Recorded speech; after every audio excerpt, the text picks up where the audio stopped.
Hey y'all, Knox Knife Mods here. I'm Enzo. This is my brother Wolfman Walsh. And tonight we are talking about some of our favorite designers. I got like 4, Walsh. You got like, how many you got? I brought 3. All right, sweet. 3.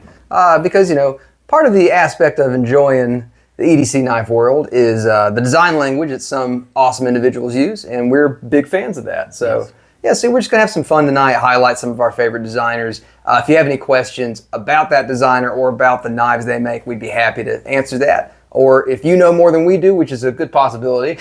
Especially more than me, yeah. Feel free to throw your knowledge down in the comments below. But before we get started, it's customary that we do a pocket check. Okay. What you got today, man?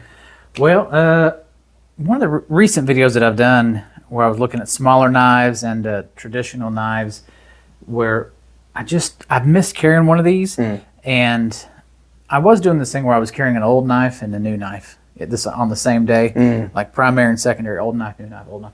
And this one had just gotten overlooked. Okay. And so I thought for my secondary, and I do have it in my slip here today, I have my Rough Rider Old Southwest Canoe. Hadn't carried this one in a hot minute. That's a Walsh classic right there. And oh yeah. Yeah, I just had to bring it out. Great little knife. Love that pattern. Love that design. So that was my secondary. Nice. And so I kind of went old and old because I also have the little Line Spy. Nice. The Spyderco Line Steel collaboration there in LMAX. That's a wonderful little big knife. That is a wonderful little big knife. It is. Honestly, it didn't make the video. Oh, really? Yeah, it's just a little big. Yeah, it is a little, yeah, I get it. It's just over 3 inches, I think, so it is. And it's got a big steel. Yes, so yeah. I thought about it, and I couldn't do it. So that, and then I have our poker chip as well today. So. Sweet. Oh, and I guess and I also have my wallet from Nord.Actual. Nice. From Mr. Victor himself there. A receipt. Awesome. What do you got? I got some stuff, man. Kind of tying in with this video a little bit. So these will be like honorable mentions, actually. But this is what I carried today. Okay. This is an SMF clone. Yes, clones are bad. I know that. But you know what? That's a heck of a clone. Well, here's the thing, man. When the company making the clone's making a better clone than your actual knife, you know, I'm just saying. This is an SMF that I've modded. Calling this one the Bolt Thrower mod, if you know the band Bolt Thrower. So orange peel texture on the titanium, and rock carved spine there, and really wonderful action on bronze washers. I'm really pleased with this thing. And my secondary was a Midgard's Messer, or Boker Midgard's Messer, Little Dvalin. So let me say about both of these. I'm a big fan of, I'm not the biggest fan of mixed rider. I'm not going to get into all that because y'all probably already know. I do, however, love the design of the S&G, the SMF, and the PT. I have a ProTech S&G. That's absolutely wonderful. And then Midgard's Messer, all of their designs are in-house, aren't they?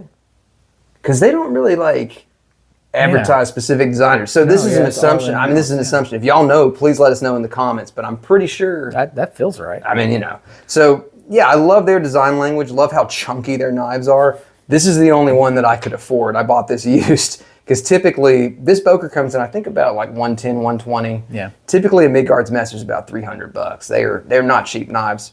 Now this Boker is not quite as well made, but it's still a fun knife. Front flipper, you can kind of middle finger flick it. It's not fun. And you can also slow roll it with thumb. But yeah, it's just a big old chunky boy. Definitely a little big knife. Yep. Let's see. I also had a case. Here it is. A case Emerald Green Bone Stockman there, large Stockman. This is one I've had for a long time. Really love this knife. Picked it up from our friend Johnny. And that was inside a Lancelot leather clip flip, because that's the only way to do it, man. If you're gonna do some if you're gonna do some slip joint carrying and you need a clip, that's the way to go. Let's see, wallet. I alternate between my Nord leather wallet and my own wallet. This is one I made, so I jump between them. So today I had my wallet and Forrest Hank's Hank. There we go. Yeah, I didn't have my Hank today, so. You're letting down Forrest, man. Sorry. And I also had the Knox knife chip. So yeah, this is good stuff, man. I liked what you had, dude. That's a solid loadout, man. I haven't seen the little line spy in a while. Yeah, I went pretty minimal, minimalistic today. You mind if I kick us off here? Go ahead. I'm going to kick us off with this. Nice. What you got in the glass there? I started off with a little Heaven Hill bottled in bond, LBIB. Oh yes, I'm really glad the price hasn't gone up on that yet. You know, don't talk about it. don't jinx it. All right, guys. So I have a little bit of High West American, old school American Prairie, and I'm frightened at how low this bottle is getting.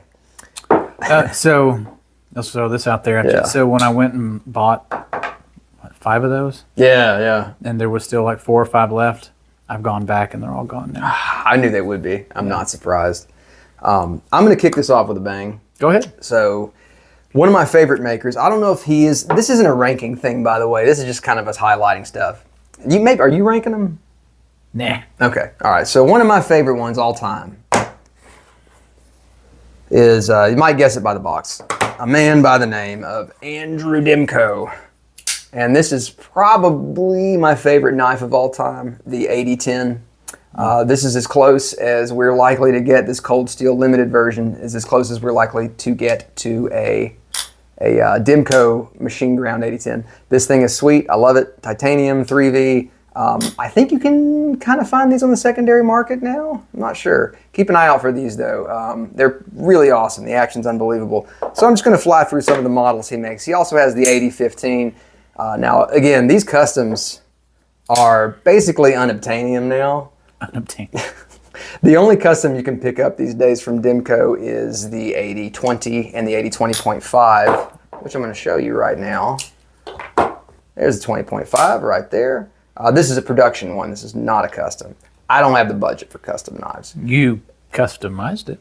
There you go. Yeah. So it's been Knox Knife Mod customized. It's a Knox Knife Mod Dimco custom. No, I'm not going to say that.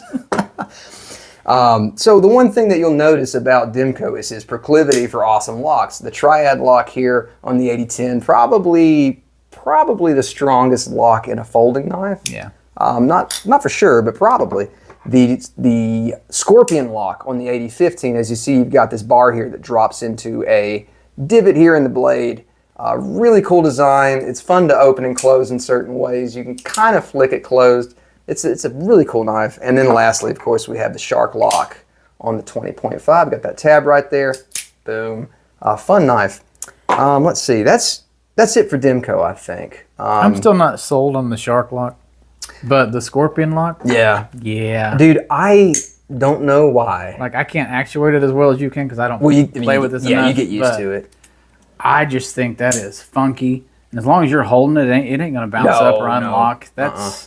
That's got to be, I don't know, that and the triad. One thing I'll say about Dimco knives that this is not a criticism really. It just kind of bums me out that it's 80-20 land now, you know, and because the 15 and the 10 are so cool, and like, yeah, I would love to see. I wouldn't be able to buy one. I'd love to see him do a run of custom 15s again though, because it's just such a cool knife.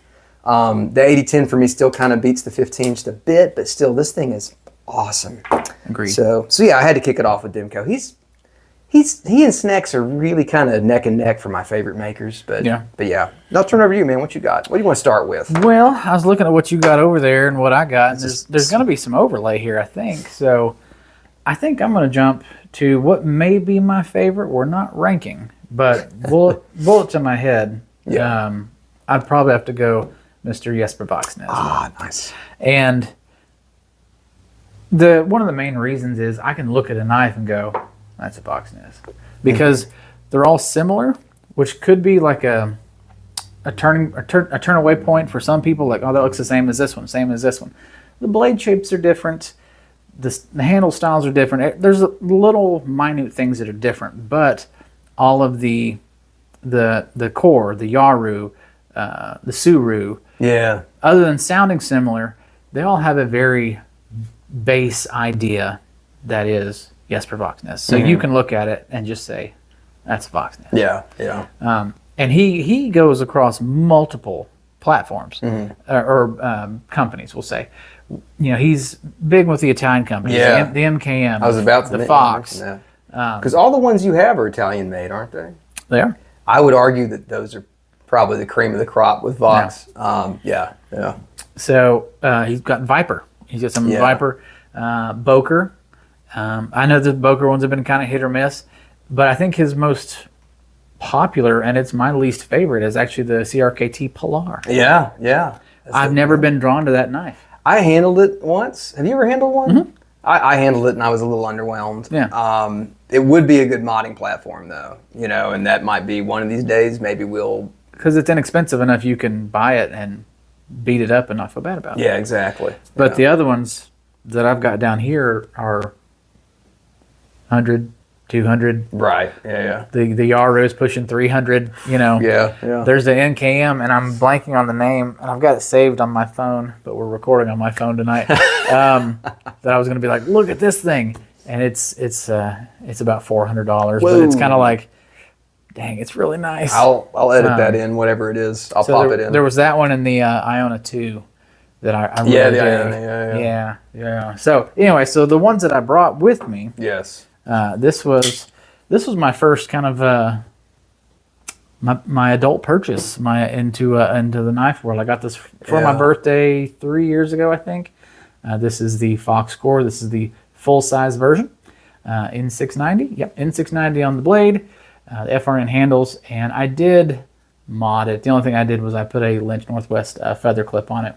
I liked it a lot better than the wire clip that came with it. So I'm not a big wire clip fan for the most part.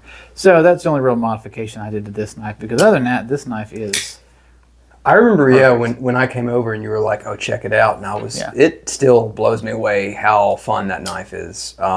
Perfect size opening hole. Yeah. The flipper action's great. Like, it's a real satisfying knife to use. Yeah, and like I said, getting rid of that wire clip and adding that. Yeah. Money. Yeah. So got that one, and then got this one for Christmas last year. This is the MKM Vincent. This is the Smoky Mountain Knife Works exclusive in the Snow Fat Carbon. I love this upswept blade. I don't know what kind of shape that is. I don't either. Yeah. I love the flat top to it. It's just very.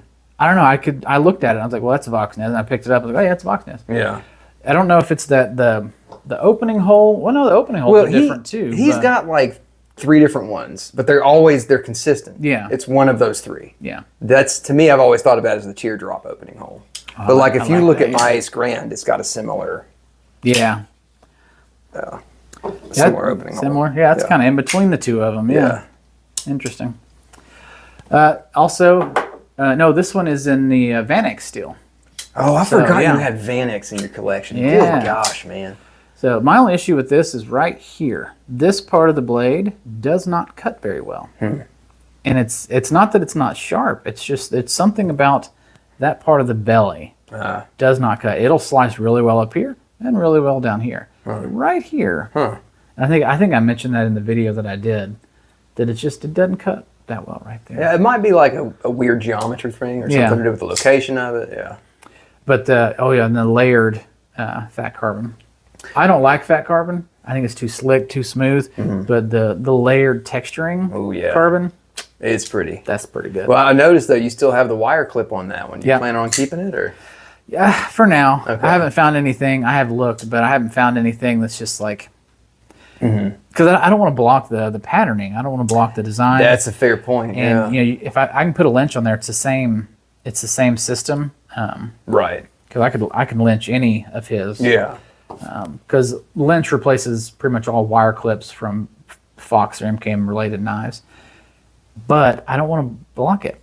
So I just like the way it looks too much. So in this instance, I'm like, I'll leave it. Which leads me to the next knife that this had a different clip on it, and I bought this wire clip. I know, I sound stupid being like, I hate wire clips, and then I purchased one. This is the MKM Zonzo. This is in the sheep's foot, and it's M390 on the blade. It was originally light tan, micarta, and I dyed it green. And this was our first successful copper acid wash. Walsh killed it on this one. So this was a brass wash, but John from Primo yeah. said, hey, drop a little ferric chloride in your agitator and watch what it does. Yeah. And I was like, all right, cool. And I did it, and it turned out awesome. Yeah. It turned out so good. I couldn't be more proud of. Not sure how well it's showing up on the camera, but like in person, it is a copper blade. Yeah, like that's what it looks like. We'll try to get some extra footage and show that off. But then it had just it was just a steel clip. I don't think it was a wire clip. I can't remember now. But I was like, I've got to get something because we made it copper. I was going for the Young Link mod, brown and green look. And so I found this one on eBay and got it. And it's just it's not actual copper. But having said all that, I love all these designs. I love everything about these knives. There's pretty much, except for the one I modded, there's nothing I would change. All of his designs, I think, are top notch. Yeah. Well, let me piggyback on you just a little bit on that because I do have a couple of Voxes as well. The Ace Grand, which in many ways it's similar to the F3.5. But better. But better, yet better. The handle's a little different as well, but the blade is pretty close. LMAX blade on this one, crosscut micarta. This is an Italian-made one, and I really do feel like when an Italian company, this is Lion Steel, I believe, OEM'd this, but when an Italian company does Vox, they do it excellent. However, look at that feather clip from Lynch. There you go. However, you haven't. This is my new pickup here. Yeah. This is the original Vox. I think this was his first production knife his first knife made by a production company, I believe. Please correct me if I'm wrong, y'all. This is the Boker F3. This is the smaller version. There's a large and a small one. So we have titanium lock side, S35VN blade, and just old school carbon fiber. And I like that backspacer. I know, right? And honestly, Boker killed it on this one. And this is an old knife, and Boker just nailed it. Nylon washers, but they feel fantastic.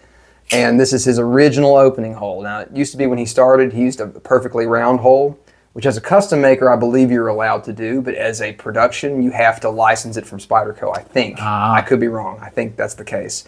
So when it came to production with Boker, they decided to, when it came to production with Boker, they decided to make it an oval. So he hadn't quite nailed his aesthetic, and it's really interesting to me. So, but yeah, here, have a look at that real quick.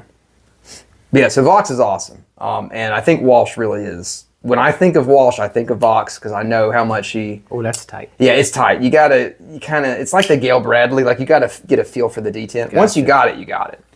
Oh, this was numbered. I think it's just that's what Boker does. That I think it's like a serial number thing. Like think so? Yeah, my other Bokers all have a similar CPM S35. It's the same. Yeah. Fancy. But no, it's a fun knife and it holds up. It's for being as old as it is. I think it's like 8 or 9 years old, and it's still. That's wonderful. Yeah, it holds up really well.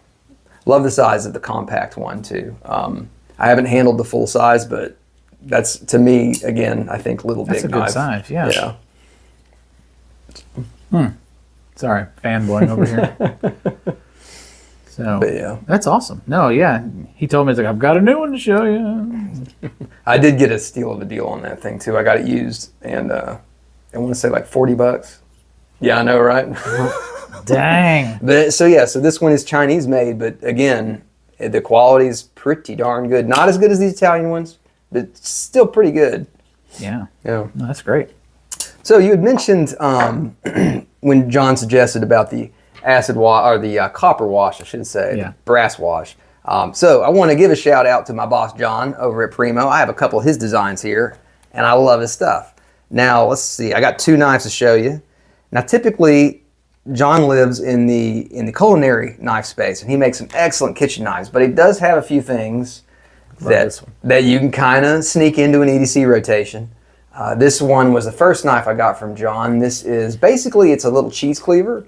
But I love carrying it as just a little everyday cleaver, and it's awesome. It's just a lot of fun, like ways to carry this thing. It has a lot of good grips, and it's just really cool. Blade steel on this one's Nitro V, and the handle is just I think it's walnut on the handle, but I went and modded it a bit because he actually gave it to me because he felt that the handle was a little too skinny, and so I decided to kind of counteract the skinniness by texturizing it. So rock carve on that, and then I dyed it kind of this midnight blue.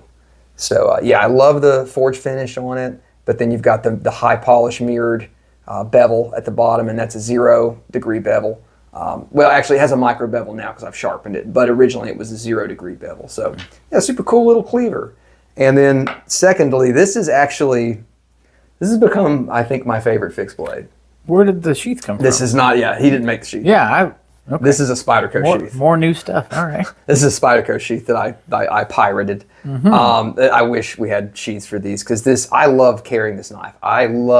It's my favorite fixed blade now. More than my I love my Bark River, but this takes out over my Bark River. This is the Spirit paring knife. So this is a very thin paring blade. This is not your go out and destroy something knife. This is your go out and do some really nice slicing and cutting knife. Yeah. Blade steel in this one's AEBL. Got a walnut handle there and a black anodized aluminum bolster. Now what he does is, in these designs, this is a straight up Primo knife, and part of the design sense of Primo knives is that the bolsters they have a pinch indention kind of put into the bolsters, and so it's got a lot of nice ways to grip it. You can grip it right here, you can move up a little bit, it feels really good there too. Basically anywhere that you interact with this pinch bolster feels really nice. So it's super thin, as you can see. Like I said, it's not your beat things up knife, it's like a race car. This thing is just, it's like your sports car knife. It's just ready to cut, ready to slice, and it will do it all day. So yeah, it really has become my favorite fixed blade. I love this thing. But yeah, so I just wanted to highlight John real quick as one of my favorite designers. And it's kind of, I love working there, but it also kind of sucks because every time we come out with something like really cool, I'm like, boy, that's nice. How much is that going for?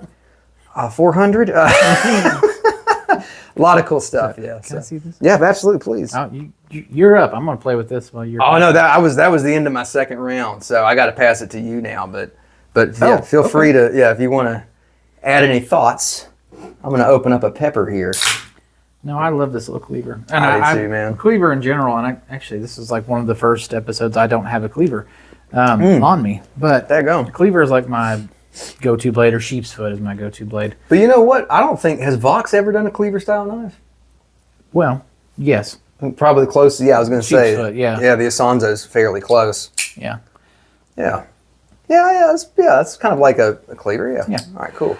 So yeah, he's got that one, but because that one comes in the hawkbill, the drop point, and the sheep's foot. So you can get it many different handle materials, blade steels, and blade shapes. So yeah, fancy locking mechanism there. I know this. Yeah. So my turn. You said. Yes, sir. Yes, sir. Well, I think I see those, so I'm going to pivot to where we can kind of go one for two here. Okay. So my next one is going to be Mr. Dirk Pinkerton himself. I was really hoping to get to see him at Blade Show this year. Yeah. But he had to leave, I think, early. So Dirk Pinkerton, he does a lot of designs that I wouldn't know they were Dirk Pinkertons until either someone told me or I read it on the website and was like, oh, that's a Dirk Pinkerton. Because unlike the Voxes that all have like a similar kind of base, I feel like his are all over the place, and you're going to see between what we have. Yeah, they're pretty different. Pretty different. Yeah. The one thing that I will say is consistent on all of them is this top jimping. Ah, okay. Even looking at yours. Yeah, you're right. He's got this like signature top jimping thing going on here on all of these knives. But so this is my biggest one. 4 inches here. This is the CGRB Resource. This thing is awesome. This thing is hefty. It's a big boy. I think it was $70 when it came out. It was a lighter blue. It was actually gray, but they called it a light blue, and I writ dyed it navy blue. I wanted it darker, so because it looked gray on gray a little bit. So I wanted a little bit more pop in that blue, but. No, this thing's great. And for the size, it opens really well. I do not remember the steel on this one. It was supposed to be D2, and then I think they switched it to AR/RPM 9. Oh, okay. Cool. Because that CGRB does a lot of that. And so I think when they initially announced it at the previous Blade Show, like as a coming soon, it was still, in mock-up, they were like, it's probably going to be in D2, and I think they got some kickback, like, no, you guys do ARPM9 really well. Yeah. So they ended up sticking with that. So the resource. Nice. Oh, yeah. Our pride and joy here at Knox Knife Mods, the Lakota mod. This is the Kaiser Urban Bowie. God, working that knife that was a good day. That was just a great overall video. It was. It didn't get the love it deserved, but but the people that watched it really dug it. Yeah. There was a lot of good comments. Well, and when we showed this to people were like, I don't like that knife. Dude, everybody's always blown. Well, I don't want to toot our own horn, but everybody's always really stoked on this knife. Yeah. Even Zach. From Zach and the Wild, we met him at Smoky Mountain Knife Works. He was like, I don't like this knife, but I like this knife. And we were like, thank you. All right, man. We'll take that. We'll take that as a win. But 154 cm on the blade, very small, little big knife. That did make the video. So nice. The only thing I've had to really replace is the pocket clip. It broke, so I had to replace that. But not an issue. I don't know why it broke. I don't know if me stone washing it or acid washing it had something to do with it. So I bought one that was already pre-acid washed. But love this knife and our patent pending original brass wash on this one. So, that's right. I'll try to get a B-roll of all these here. Yes. To show the top jimping, because from sitting back here to looking up here, it's hard for you all to see what we're looking at. But all of them have this very unique jimping. Anyway, the most recent one to my collection is so small. And did this make Little Big Knife video? It did as a sidebar. Oh, okay. Because I haven't done a video on this yet, and I don't consider this a little big knife. This is a little knife. Yes, little. It's a little knife, and I feel like it's a lie on the website because it says that the blade is like 2.5 inches or 2.3 inches. There's no way. Yeah. I haven't done the video on it. I haven't measured it. There's no way it's 2.3 inches. But this is the Concept Little Main Street. There is a Main Street. This is the Little Main Street, and I would say this is the tiniest little street there is. This is in the Cosmic Copper Fat Carbon. That's hard to say. You nailed it. I nailed it. It has the crossbar lock. It's really nice. It's very fancy. Everything it's a about gentleman's knife. It's a very gentleman's knife, but for what I paid for it, I thought it was going to be bigger. So I am a little disappointed. You hear 2.3 inches and you think something like that, which I guess technically, but then this feels like just so much more substantial. Yeah, it really does. So it did not make the Little Big Knife as a hard working knife. It's just a little knife, but I still like it. It's still a great looking knife. It's a pretty knife. One of the things that I mentioned in the upcoming video is the liners are slightly raised from the inside, so you actually see them a little bit more. They contrast the brass and the copper. I think that's a great look. Yeah. And this right here is mirrored down here. Oh, look at that. So that's cool. I think overall it's a great looking knife. Oh, it's beautiful, yeah. He did a great job with the design and everything about this. It's just a little small for me. So I'll let you handle that. Yeah, I'm going to fidget with that yeah, man. That's the closing that makes me a little nervous at first. No, I've hit myself on the the pad of my thumb down here a couple of times.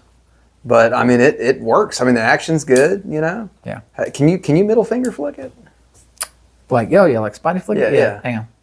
It takes some. There we go. Yeah, there you go. Nice. It's not easy. It is not easy. But that is my Dirk Pinkerton lineup. Dirk Pinkerton. I've got one more that is maybe in the future. Okay. We'll see. Do I know about this? Okay. All right, well, I'll show. I've got a couple Dirk Pinkertons as well. And again, like Walsh was saying, this will kind of show off the range of his design sense because he is a bit more. He roams, He roams. He wanders.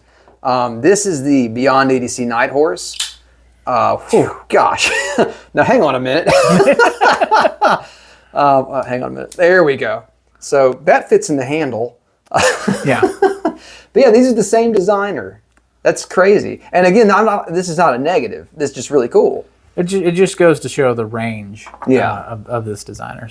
So this was produced by, I think it was a Smoky Mountain Knife Works exclusive. These were $30, which was insane. Blade steel on this is 14C28N. Awesome. You've got these nice sculpted G10 handles. They are they're not radius, but they're like faceted, so it feels really good in hand. I love the milling, the milling platforms here. I think it's really cool. Yep. Again, the jimping that Walsh is talking about. Dirk seems to always make a point to have that jimping on the right where your thumb wants to be there. And this is a kind of a Navaja design, so it has this upswept tip. I guess I don't know much about Navajas. I don't know if it's more of a Spanish thing or a Mexican thing, but it's a classic design in either case. Yeah. Really nice liner lock. And then my other Pinkerton that I have, I also had the Arroyo. I was wondering if you're going to bring that up. So my sister has the Arroyo now, but I think she's lost it. What? Shame. Shame.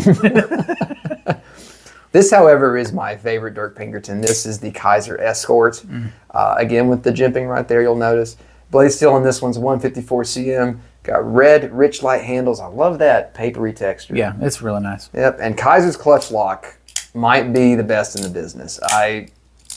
You can't really compare it to Benchmade because Benchmade doesn't use bearings, Yeah. So it's a different feeling. Benchmade sucks. I don't know what they're doing these days. I don't know. Have they released anything new that wasn't $10,000? No. Anyway, so this is a little bit more of a, let me put it, it's not a crazy design. It's in the pocket. You know what I mean? It's just a good EDC design. It's got this nice little drop point, good bit of belly, nice flat, nice point. It's just a really well thought out design that will take on pretty much any EDC oriented task. I mean, it's one of the calmer of the 5 we have on the table. That's a good way here. I mean, because it's a smaller version of this one, but then in comparison to the other... That's true. Look at that. It really is. Yeah. In comparison to the other 3, I mean, they're out there. Yeah, they're wild. They're wild. So I guess it's still my turn, though. I just piggybacked on that one. It is So your turn. let me jump to my next one here. This is a guy that I have become a big fan of in the last 2 years, I'd say. This is Matthew Warewine, Ware Knives. I love his work, and it was really exciting this year because he finally came out with a budget production knife. So the first knife he came out with as a production model was through Rayot. This is the Ware Knives Lucas P. That's Lucas with a K, Lukas. These have become pretty hard to find. I don't know if he's planning on doing any more runs of these, but if you're interested in one of these higher end productions, you can also check out the Alley P and the Wolf P. And also the Boker Max, which is actually more of a mid-range price, right at $200. I haven't handled it. Boker Max. The Boker Max, I don't know that one.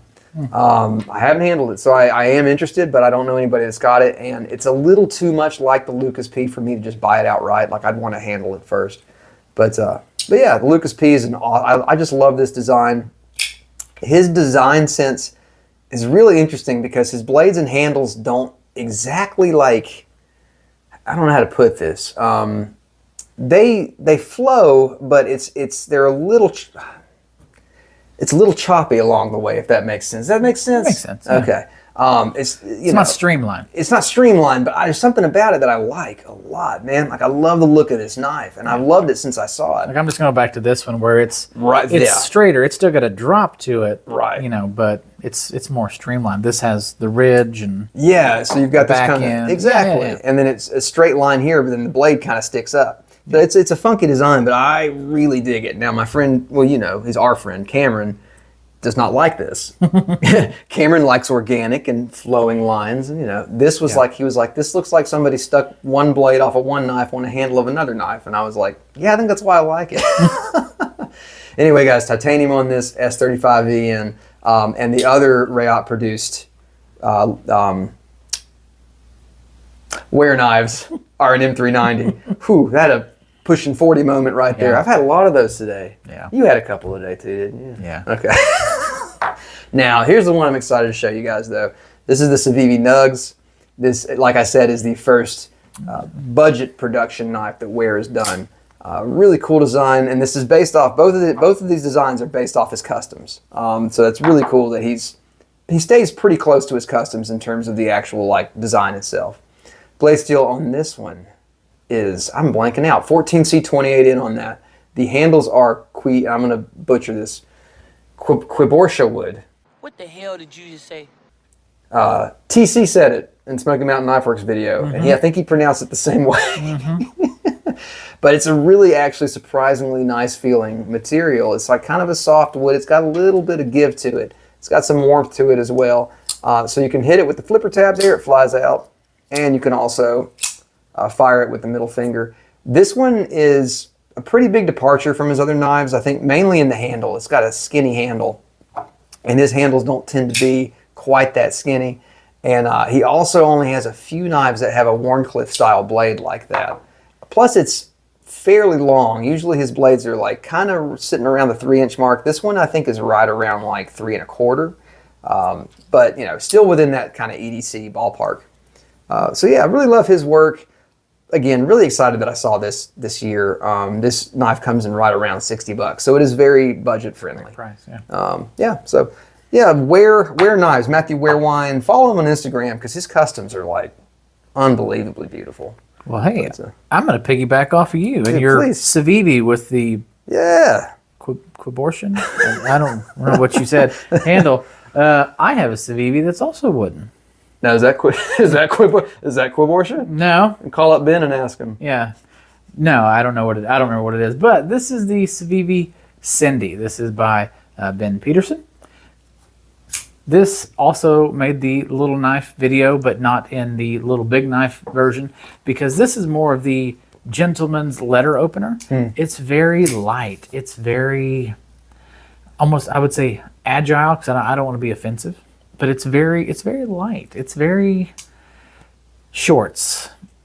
Like, it's not pants material. Gotcha. It's, you know, you need something that's light in the pocket because you got shorts on. This is what you need. And there's also some very interesting things that you all see in a later video. I'm going to show him. But he's a big fan of Swiss Army knives. And so he was like, we need a modern version of a Swiss Army knife. And so this has tweezers, which I have used. And it has a toothpick, which I have not used. So those are pretty fun. But the opening mechanism is this flipper tab back here. And it's not a tab. I don't know what you'd call it. You just push straight down on it. Opens really nicely. It is nice. But I'm going to show him this, and we may just cut this out because I want to put this in a video. It's a really cool design feature that Civivi's put into a few knives now. Yeah. I thought that was really cool. It is. You don't see that on a lot of the other ones because the stop pin is... It's just your traditional stop pin. Yeah, it's back there. I mean... Yeah, it's all these. It's like, no, it's just there. Yeah. And so I thought that was very, very interesting. Yeah. So got that one. And then I have the Banter. Nice. This is my only Wii knife that I own. It's the only one I could afford because Wii's are expensive. But this is the regular size Banter. There's now a mini Banter and an XL Banter. Yeah. So this is the regular one. This is black on black with the blue anodized. God, dude, I do love the look thumb of that studs. one. Yeah, it's really nice. Did you order that one online or did you pick that one up somewhere? No, I ordered it online. Okay. Yeah. So the reason I wanted to bring Ben to attention here is because, again, yeah, he sticks kind of in this Wii Civivi world with these, but now he has his own. Oh yeah, NAFs. Yeah. And he's also got an MKM that's out. Oh, I didn't know that. It's called the Yipper. I had no idea about that. Yeah, it looks pretty cool. It's got a long sheep's foot blade. That's cool. It's in the cart. That's just I'm waiting. Okay. I'm waiting to have a good payday because it's an Italian made. I mean, it's gonna be nice. So I would assume it's going to be nice.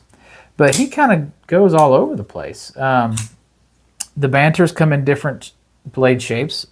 This is the drop point, but he's also got like a Wharncliffe design. I don't know what you call it.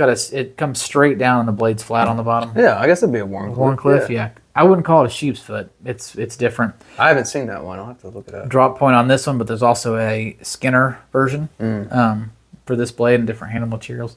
So he's kind of all over it, all over the place. And I think that's what makes his NAF knives so great is because you can buy the 3D printer version, if you have a 3D printer, print your own handles. Yeah. You can make them out of anything. You can put any design on them. because he's big into customization. Right, and then I know the aspects of it are all open source. So if Yeah. there's something about the design you want to look up, it's all available to check out. Yeah, so that's pretty cool. So, I mean, if you have a 3D printer, we don't have a 3D. So I think I'm really enjoying the things that he's coming out with. So I'm curious as to what's next. Yeah, well, so yeah, the Lander, I guess the Lander 3, and then also this one you mentioned from MKM. Yep. But the Lander 3, I think, was his first one with a crossbar lock, I'm pretty sure. So... The MKM one, I don't know which came first, Okay. chicken or the egg. Okay. But the MKM one, because it's been out for a minute, I just haven't. I didn't know. I can't afford not it. heard of this knife. Yeah. Okay, I'll have to check it out. So But yeah, no, Ben's awesome. Awesome dude. we got to meet and talk with him for a minute. Yeah. So he was tired, but he's very down to earth. And, Oh, yeah. He was very nice. Yeah, super nice guy. Well, I guess that kind of leaves me with my last one here. Yep. And I'm going to end on a high. Saving the best for Oh, last. yeah. Oh, yeah. Not ranking. That's true. But- But like I said, there are two makers that when I think of my favorite maker, I think of Demco. Yeah. And I think of Snex. Ooh, hang on. Let's hold that better. I think of Snex. I think of Snex. This is the Snex Vision R, but you know what? I should pick up a different one if I'm talking about, like the Cold Steel 8010, this could be my favorite knife. The Snex, good gosh, I am tripping over myself. The Snex Mini Buster. Yeah. There we go. Awesome design. Like that design, to me at least, is so cool. And I think a lot of people agree because the initial run of Mini Busters sold out in it was fast. It was within a week, they were all gone. And I remember at the time I didn't have the money to get it, but I was looking at the design even before I had any idea who Snex was. And I was just like, wow, this design is just so Awesome. just so different and cool, and still I love this knife. Well, I mean, what more is there to say, really? Like, you've got this incredible milling on the titanium. It looks very kind of futuristic, but then it also has a very utilitarian blade shape. And I think it pairs up well. Like, you've got this very function-forward blade shape, but then this just wild kind of, cyberpunky looking handle, for lack of a better way of putting it. And to me, this knife's always tied in with Final Fantasy VII, the Buster Sword and all that. It's not, a one-to-one remake, but it just kind of has some cues that harken to that. So I really dig that aspect of it. I don't know if that was an intentional name choice or not. I don't care. It's still really cool to me. But yeah, just a beautiful design. However, like Mr. Demco, Snex is always trying to innovate in what ways he can. And one way that he innovated was the Vision R, which had his super lock, which it's different than the Shark lock. In terms of its use, though, it's similar in the way that you actuate it. Yeah, so it's a lock on the spine of the handle and a tab that you pull down and then the blade closes. But internally, it's different. Internally, it's different, right? Yeah. So this one actually may be stronger because I'm not going to have a good way to show this, but you can actually see it through a portal in the knife handle. But the lock bar, similar to the way that a compression lock on a Spyderco has a tab that is surrounded on two sides on the blade tang. Right. Yeah, this lock does a similar thing where you've got a tab on the lock bar that is kind of wrapped around the tang of the blade. So it's a very strong lock. Yeah, just a really sweet knife. However, I do think that the budget version from Civivi is implemented a bit better. You've got thumb studs on this one. It's a little bit easier to actuate. It's not quite as smooth. You can tell a difference in smoothness between these two. But it's still really nice. And this particular one came at, I think, like $90 with the Damascus 9CR, I believe that is. But man, just this one is almost perfect. And it fixes, I love the idea of this pocket clip. Yeah. But this pocket clip just works a lot better. So yeah, these are my my Snexes. He does have a new one that we saw at Blade Show. However, I was a little underwhelmed with it. He made it around the idea of creating as light a knife as he possibly could. Weight's never been a thing to me, so it in terms of its lightness, it's heavily skeletonized, but it just visually just doesn't do a whole lot for me. It also uses the super lock as well, so like nothing different there really. My only comment, or not even a complaint, I guess. I guess comment, is the people that are really big into it's got to weigh this amount of money. You're not taking that knife hiking. It's fine. Yeah. You know, if it weighs a little bit more, it's fine. You're Right. not taking that knife hiking. I do think it's funny when people get really fired up about that. It can only be 2 ounces. Okay. You know. Have fun, man. Yeah. You know, you take this one. Yeah. You know? I'm with you, man. No, I feel like there's too many awesome knives in the world that are going to weigh more, you know, than your weight limit. Yeah. You're missing out on just too much. But yeah, so I think we've kind of demonstrated that. There's a lot of awesome knives out there and a lot of awesome designers. So yeah, I guess anything else you want to add? No, I'm looking over the glorious amount of money laying out here on the table. Yeah. No, this is fun. This is one that I'd kind of been thinking about doing for a while, just because there's just some awesome designers out there, and you guys all probably already know all the ones we highlighted, but still, we want to take the opportunity to talk about them, and you know, I guess talk about why we're fans. So yeah, thanks for joining me on this one, buddy. You're welcome. I'm still just like kind of oohing and on. All right, so okay, we're gonna caveat here. Let's see that these are mine, those are yours. All right. Pick your favorite out of mine. Oh, yeah. You always put me on the spot with this. Shoot, that's tough. I know where my brain's going, though. It's going to the Vincent. Oh, man, this thing is so cool. I love the Arctic carbon fiber. Is it, what did they call it? White Storm or Arctic Storm? Yeah. Yeah. And just that blade shape is nuts, man. Yeah. Yeah, so I got to go with this one and the Van X steel. This is awesome. That's got to be it. Out of all those sitting right there, probably got to go right here. That's a good one. And not because it's a Demco, not because it's, you know, the Scorpion lock. It's because of the work you did. Yeah, that's a heavily modded one for sure. I mean, you did the scales, you did the rock carb, you did the acid wash, you got this from Nux Nomada. Yeah. I mean, everything about this knife to me says Enzo. And so I look at this and I say, this is a custom Enzo. I really dig this knife. I appreciate that, man. I will say the scales, I did source those from Scale Garden, Slashy Tones on Instagram. But yeah, the blade work was all me. Yeah, and this is one of those knives that I like. I would never, ever give this knife up for, you know, it would have to be a dire circumstance. But I haven't been carrying it lately, and it's not like anything wrong with it. Every time I see it, I'm like, well, I need to carry this thing more. I said that in a video the other day. I was like, I don't know how he carries all he got, because you got so many. Yeah, but I'd have too many. No. It's just there's not enough days in the week to be able to carry everything, because I go through that every morning. I'm like, what am I carrying today? And if I'm in a hurry, like I said in a previous video, it's typically I grab my Kaiser Small Hunter and then whatever traditional that that's close enough to be like, I gotta go, you know. Yeah. I'm running late. I gotta get the kids to school. Right. But you know, if I have the opportunity to sit down and think about it, like I'm gonna carry a new knife and an old knife, and I pick from there. But yeah, I love that the Scorpion lock. I appreciate it, man. Yeah, it's a good one. All right, go ahead, close this out. Yeah, all right, guys. Well, thank you so much for joining us. Thank you for cutting us off. We got to have limitations here.